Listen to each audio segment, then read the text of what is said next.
what we're going to do is take a look at modifying the grip size of a mid-size Glock, a 19 or a 23. This happens to be a 23 that I accidentally bought.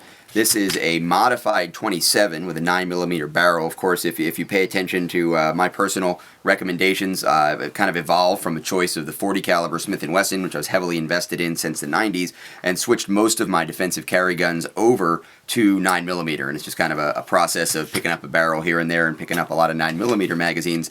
This is a Glock 23 that I recently added to the collection, but haven't had a chance to switch the barrel over to a 9mm. But for practical purposes, the 26-27 is the subcompact on the Glock 9 and 40, and the 19-23 are the mid-size guns. Now these guns are empty. We can go ahead and demonstrate that. We can get the cameraman to check that, and of course they've been checked by a couple other people here.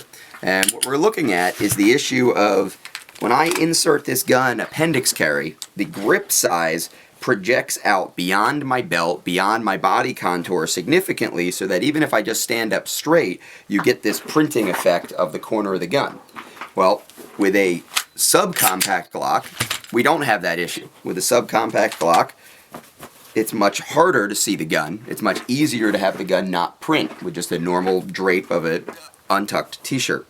So the advantages that you get from both the slide weight in terms of recoil management and the length between the front sight and the rear sight, allowing a higher level of precision, is pretty significant. So what some people have taken to do is get the grip size cut down on the 19 or 23 to the subcompact size for better concealability when you're carrying the gun for personal defense. Now this doesn't just work for people in the appendix carry position. It might also be a consideration if you're carrying on the side of the body or the forelock, where the grip is going to extend back out towards your back and still print much easier when you bend forward or anything else.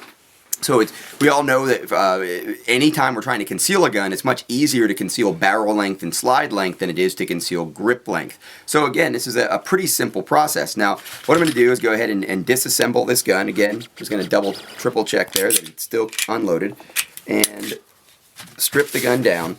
Now, the problem is there are people in the industry who are charging hundreds of dollars for this modification. And the fact is it's really not that big a deal. With a hacksaw, or in this case with a dremel tool, we can actually make this modification relatively simply and quickly, which you're going to see here on video. So we just look at the Glock 27 or 19 comparison, the 27 to the 23 or the 19 to the 26, and we can get an idea of how much we need to cut off. And where I'm cutting this off is going to be the second edge here on the front of the grip. I'm going to use that as my line. I'm going to make an adjustment here on my table. Alright, I'll get my safety glasses on here.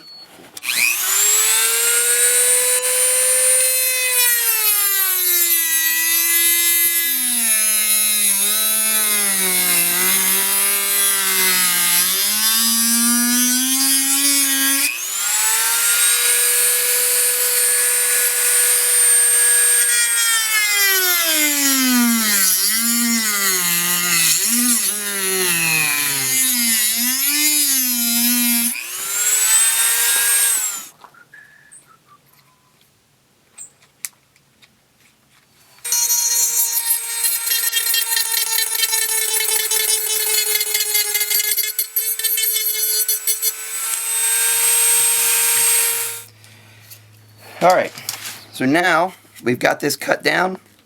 Everything looks pretty good. I put a little cutout in the front like we had in the original area there so that we can still get a good grip on this magazine if I need to dig my finger in there if we have a malfunction. Of course, open this up. Now I still have some fine tuning to do, maybe get some sandpaper on here, clean that up.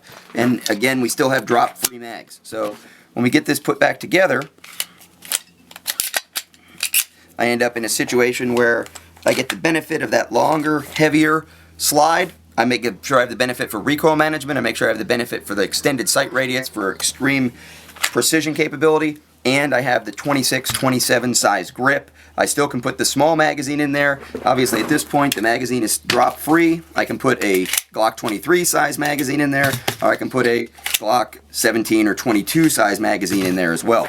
Now again, this isn't quite as pretty as what you can get if you send it off and, you know, wait maybe 2, 3, 4 weeks. You have to deal with the FFL, you have to deal with shipping your gun, you have to deal with spending hundreds of dollars for this. In about 10, maybe 12 minutes, I was able to get this to where it's, for practical purposes, usable. Now of course, anytime you do a modification on a defensive gun, we want to make sure we go to the range. We're going to do a bunch of live fire with it. We're going to go through our emergency handling procedures. We're going to make sure we can do malfunction clearing. Again, rip these small magazines out of there. We want to make sure the magazines do reliably drop free and that they are just as easy to insert as you would have when you're inserting the gun or inserting a magazine into a regular gun that hasn't been modified.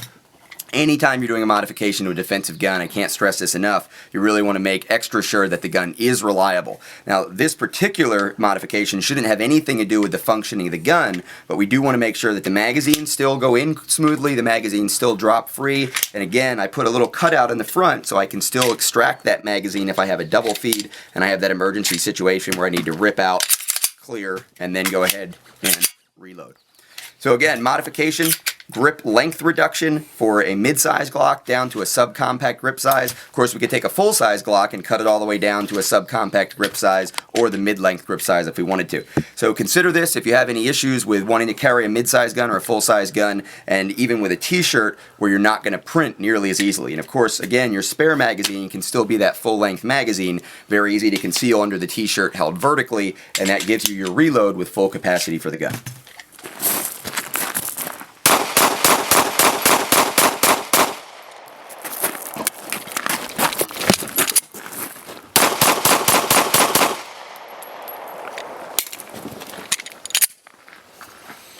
It works. Cut down, 26 size grip, 19 size frame, 9mm conversion barrel, and an old 23. This is going to work much better for me in regard to not printing when carrying appendix style with just an untucked t-shirt or polo shirt in this case.